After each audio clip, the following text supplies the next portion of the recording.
Okay, good morning, students. Today we will study this speed and velocity. Speed and velocity. Okay, first we will see what is the meaning of speed. Speed formula is distance divided by time. Distance divided by time. तुम्ही काय करा video pause करून त्याच्या notes घेत जा. Speed is defined as distance upon time. So there is one method. इथं डेफिनेशनची एक मेथड आहे. म्हणजे सगळ्या इथं मी साधं सिंपल लिहितो x equal to y upon z. x equal to y upon z. हे x इक्वल टू y कधी असेल? x इक्वल टू y कधी असेल? ज्या वेळेस हा डिनॉमिनेटर म्हणजे कुठल्याही नंबरने डिवाइड केलं हा x इक्वल टू y कधी येईल? ज्यावेळेस हा डिनॉमिनेटर काय असेल 1 म्हणजे 1 ने तुम्ही डिवाइड केलं तर तेवढंच आन्सर तुम्हाला मिळणार आहे. 1 ने डिवाइड केलं तर काय होणार आहे तुम्हाला? तेवढंच आन्सर मिळणार आहे. x इक्वल टू y कधी असेल? ज्यावेळेस z इक्वल टू काय असेल 1 म्हणजे हा डिनॉमिनेटरच्या क्वांटिटीला 1 करायचं. 1 म्हणजे युनिट करायचं. 1 म्हणजे काय करायचं? युनिट. डेफिनेशन कशाला लक्षात द्या. The speed is defined as distance covered in unit time. सगळ्यांना समजले का? डेफिनेशन लक्षात आले का? मेथड पाहिजे ते अंडरस्टँड करून घ्या. Speed is defined as the distance covered in unit time. सगळ्यांना समजलं? Speed is defined as the distance covered in unit time. सर्वांना डेफिनेशन लक्षात आली? Speed is defined as distance covered in unit time. Similarly velocity is equal to displacement divided by time. So how you can define this velocity? Velocity is defined as displacement covered in unit time. Displacement covered in unit time. Denominator ची quantity आहे त्याला काय करायचं? Unit करायचं. सगळ्यांना समजलं? Speed is defined as distance covered in unit time and velocity is defined as displacement covered in unit time. Okay, now we will study the units of these two. SI unit, distance it is measured in meter and time in second, so unit will be meter per second, and in CGS system centimeter versus it is centimeter per second. Same unit will be for velocity. SI unit it will be meter per second and CGS unit CGS system centimeter per second. Okay, दोघांचं unit same आहे. Okay, पण दोघांचं एक difference आहे. Speed it is the scalar quantity. Speed कसली quantity आहे? Scalar quantity. आणि velocity it is the vector quantity. Velocity कसली क्वांटिटी आहे? Vector quantity. And speed it is the scalar quantity. सर्वांना समजलं का? डेफिनेशन्स लक्षात आल्या का? स्पीडचं काय आहे definition? The distance covered in unit time is called as speed and velocity displacement covered in unit time is called as velocity. आपल्याला समजतंय? आणि अजून एक सेंटेन्स लक्षात ठेवा. Speed is the magnitude of velocity. Important sentence लक्षात ठेवा. Speed is the साइडला येतोय दिस speed is the magnitude of velocity. Speed is the magnitude of velocity. सर्वांना समजलं का? तर स्पीड आणि वेलोसिटीचं आपण डेफिनेशन बघितले, फॉर्म्युला बघितले. स्पीड कसली क्वांटिटी आहे? स्केलर क्वांटिटी आहे. तर वेलोसिटी वेक्टर आणि important sentence speed is the magnitude of velocity. Speed is the magnitude of velocity. आता आपण बघायचंय वेलोसिटी. व्हेन वेलोसिटी चेंजेस और हाउ वेलोसिटी इज चेंजिंग. ओके, सर्वांनी लक्ष द्या. So velocity is the vector quantity. So it has magnitude as well as direction. Velocity कसली quantity आहे? Magnitude as well as direction. Velocity is vector quantity. It has magnitude as well as direction. So when velocity is changing, velocity कधी change होईल? Okay, first केस मध्ये लक्ष द्या. वेलोसिटीला आपण काय काय आहे म्हटलं? वेलोसिटीला आहे मॅग्निट्यूड आणि वेलोसिटीला आहे डायरेक्शन. ओके, वेलोसिटी लक्ष द्या. Velocity it is the vector quantity, so it has magnitude as well as direction. Magnitude as well as direction. So velocity will be changing when magnitude is changing. Velocity कधी change होईल ज्यावेळेस magnitude बदलेल किंवा direction बदलेल. आणि velocityचं magnitude कोण आहे? Speed आहे. velocityचं magnitude कोण आहे? Speed. लक्ष द्या. Velocity will change. Velocity will change. Number one, where speed changes. Speed changes. Okay, speed change झालं तर काय होत असतं? velocity change होतं म्हणजे magnitude change झाल्यावर बदलतं. Number two, direction changes. Direction changes. Okay, in this case speed changes, direction is constant. Direction same. Speed फक्त स्पीड चेंज झालं पहिल्या केस मध्ये आणि डायरेक्शन सेम राहिली तरी सुद्धा वेलोसिटी बदलते. दुसऱ्या केस मध्ये काय झालं? Direction changes but speed is constant. Okay, direction change झाली, स्पीड कॉन्स्टंट राहिलं तरी सुद्धा वेलोसिटी बदलते. सगळ्यांना समजते का? आणि third case both are changing. Both speed and direction are changing. सर्वांनी व्यवस्थित लक्ष द्या. वेलोसिटी कधी बदलतं? वेलोसिटी बदलण्याचे तीन केसेस आहेत. पहिली केस काय सांगितली? काय चेंज होते? स्पीड बदलते म्हणजे वेलोसिटीचं मॅग्निट्यूड बदलतं, डायरेक्शन सेम आहे. ओके, काय सेम राहिले तुमचे ह्या ठिकाणी? डायरेक्शन सेम राहिले आणि स्पीड बदललं तरी सुद्धा वेलोसिटी चेंज होणार आहे. सेकंड केस मध्ये काय चेंज झालं? डायरेक्शन चेंज झाली परंतु स्पीड कॉन्स्टंट राहिलं तरी सुद्धा वेलोसिटी बदलणार आहे. आणि थर्ड केस मध्ये दोन्ही पण बदललं. थर्ड केस मध्ये काय झालं? दोन्ही पण बदललं. कोण स्पीड पण बदललं आणि डायरेक्शन पण बदललं तरी सुद्धा वेलोसिटी काय होत असते? चेंज होत असते. तरी सुद्धा वेलोसिटी काय होत असते?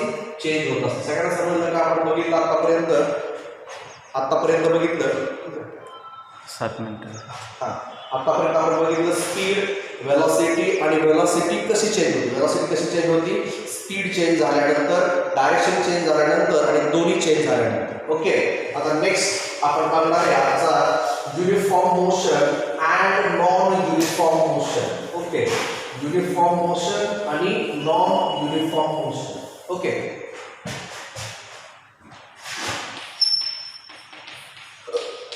Uniform motion. दुसरं काय बघायचं आपल्याला? Non uniform motion. Uniform motion आणि काय स्टडी करायचं आहे? Non uniform motion. मग एखाद्या मोशनला युनिफॉर्म मोशन कधी म्हणायचं? ज्यावेळेस काय सेम असेल? वेलोसिटी कॉन्स्टंट असेल. वेलोसिटी काय असेल? कॉन्स्टंट असेल तर त्या मोशनला काय म्हणायचं? Uniform motion. मग त्याच्यामध्ये लक्ष द्या, याचा अर्थ काय? particle covers equal distance in equal time. When particle covers equal distance in equal time in the same direction. In the same direction. Sentence लक्ष द्या. velocity constant आहे म्हणजे काय तुमचं? particle covers. particle काय कव्हर करतंय? particle covers equal distance in equal time. Particle covers equal distance in equal time in the same direction. In the same direction, then that motion is called as uniform motion. सगळं समजलं का? मोशनला uniform motion कधी म्हणायचं? Velocity constant असेल. याचा अर्थ काय? Particle covers काय कव्हर करतं? Equal distance in equal time in the same direction. Equal distance in the equal time in the same direction. सगळ्यांना समजलं का? ओके, सेकंड केस लक्ष द्या. Non uniform motion. सेकंड केस काय आहे तुमचं? Non uniform motion. म्हणजे आपण एखादं एक्झाम्पल घेऊ. ओके, लक्ष सर्वांनी इथं तुम्हाला मी काय करतोय? एक चार्ट करू आपण. चार्टवर तुम्हाला लक्षात येईल. इथं आहे तुमचं डिस्टन्स. ओके, इथं आहे डिस्टन्स. इथं काय आहे तुमचा टाइम. पहिला इंटरवल आहे तुमचा 0 पासून काय केलं तरी 20 मीटर. 0 पासून 20 मीटर कितीमध्ये गेला? 10 सेकंड मध्ये गेला. किती गेला? 10 सेकंड मध्ये गेला. ओके, 20 to 40 पुन्हा किती मध्ये गेला तो? 10 पासून कितीपर्यंत गेला 20 पर्यंत 10 to 20 म्हणजे 10 सेकंद लागतात लक्षात घ्या इंटरवल आहे इंटरवल म्हणल्यानंतर दोन व्हॅल्यू 0 to 10 तर काय आहे 0 to 10 असे सर्वांनी नंतर पुढे गेला तो चार्ट तुम्ही लिहून पण घ्यानंतर इथं कुठं गेला 40 पासून कुठं गेला 60 आणि त्याला लागणारा टाइम आहे तुमचा 20 to 30 पुढे गेला तो 60 टू कुठे गेला 80 मीटर गेला डिस्टन्स मीटर मध्ये आहे आणि त्याला लागणारा जो टाइम आहे त्याची distance is in meter and time it is in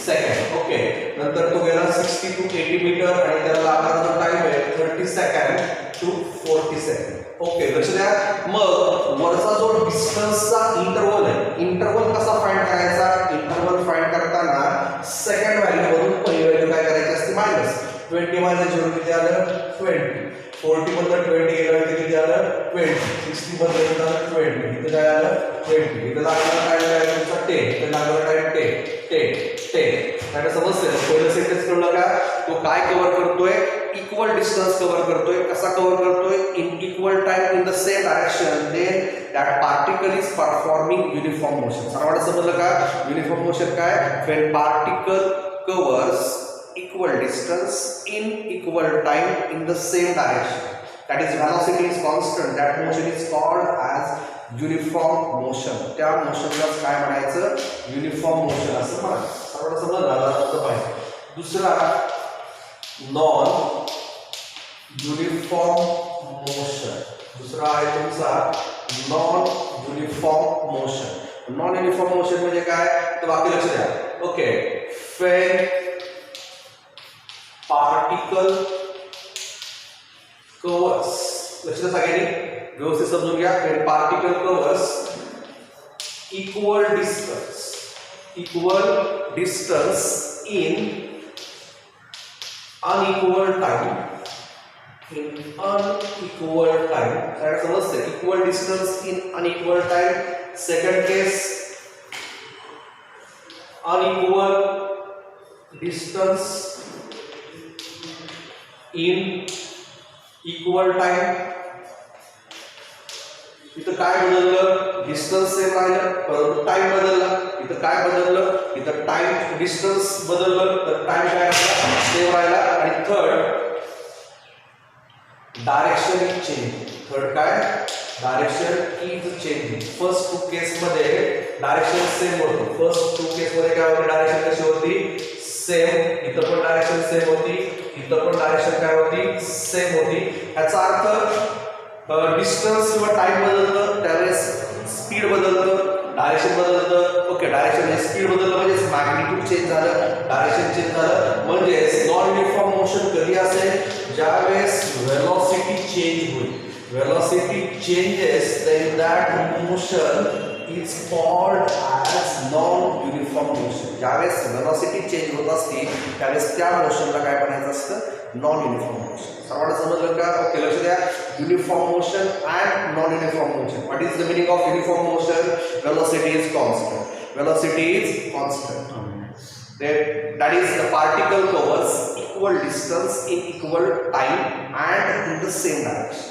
equal distance in equal time in the same direction then that is the uniform motion non-uniform motion when particle covers okay either it covers equal distance it covers equal distance in unequal distance in equal time or direction is changing then velocity is changing that is non-uniform motion सगळ्यांना समजलं का लक्षात येते ना uniform motion मध्ये velocity constant असते तर non uniform motion मध्ये velocity change होत असते velocity काय होत असते change होत असते okay today I will summarize the points in 1 minute which topics which we have studied okay तुम्ही मला काय करायचं लेक्चर ऐकून झाल्यानंतर मोबाईल ऑफ करून आज काय काय शिकलोय ते पॉइंट्स ॲटलिस्ट समराइज करा ॲटलिस्ट पॉइंट्स काय करा समराइज काय बघितलं तुम्ही फर्स्ट बघितलं स्पीड फॉर्म्युला काय होता डिस्टन्स अपॉन टाइम कसं म्हणतो definition the distance covered per unit time second काय बघितलं तुम्ही velocity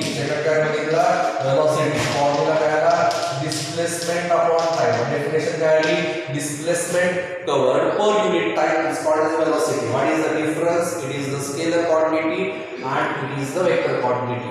Okay, both have same units. दोघांचे units same आहे. Difference is one is scalar and one is vector. Okay, नंतर आपण काय स्टडी केलं? When velocity is changing. Velocity is changing. When velocity changes. Okay, first point. When magnitude of velocity, that is speed, changes. Then second case, direction changes, and third case, magnitude means speed as well as direction changes. And in last section we have studied uniform motion and non-uniform motion. What is the meaning of uniform motion? Velocity is constant, that is particle covers equal distance in equal time in the same direction. Non-uniform motion, velocity changes means particle covers equal distance in unequal time, unequal distance in equal time, direction is changing. Okay, I think all students are understanding the concept. Okay, तुम्हाला जर पाहिजे असेल तर आपण Marathi English असं सारखंच combination असंच ठेवून तुम्ही कॉल करून सांगू शकताय किंवा ग्रुपवर टाकू शकताय की कम्प्लीट इंग्लिशमध्ये शिकवा, मराठी इंग्लिशचं कॉम्बिनेशन राहू द्या, जास्त मराठी घ्या.